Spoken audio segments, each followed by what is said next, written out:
And this ruined Paul's life. Yeah, so there's a real specific example that I go into in that chapter that I think is probably worth mentioning. So there was a guy at Mars Hill, his name's Paul Petrie, and by all accounts, up until 2007, he was one of the bulwarks of the church, just one of the most beloved pastors.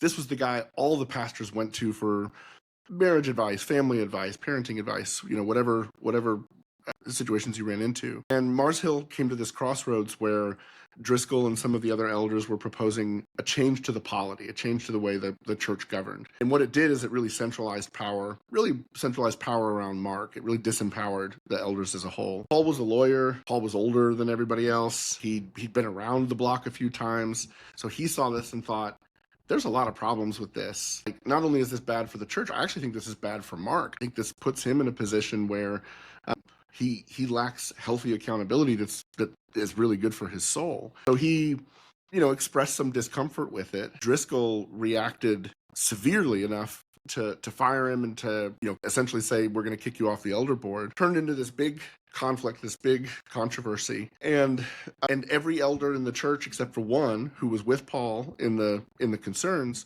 every elder but one voted to strip him of his job, strip him of his eldership, and ultimately to kick him out of the church. And this ruined Paul's life. It ruined his life. It ruined his wife's life. It ruined their families' lives. Like, they were deeply enmeshed in Mars Hill, and it was this incredibly abusive and destructive act. So I tell that story a bit, and I talk about what interests me for the book is not Driscoll, because it's hard to know exactly why Driscoll is the way he is and does the things that he does. But those 22 elders who most of whom came around in later years, after the church closed its doors, and apologized to Paul and said, we made the wrong choice. Like, we shouldn't have done it. We should have seen it. It was plain as day that we were doing the wrong thing.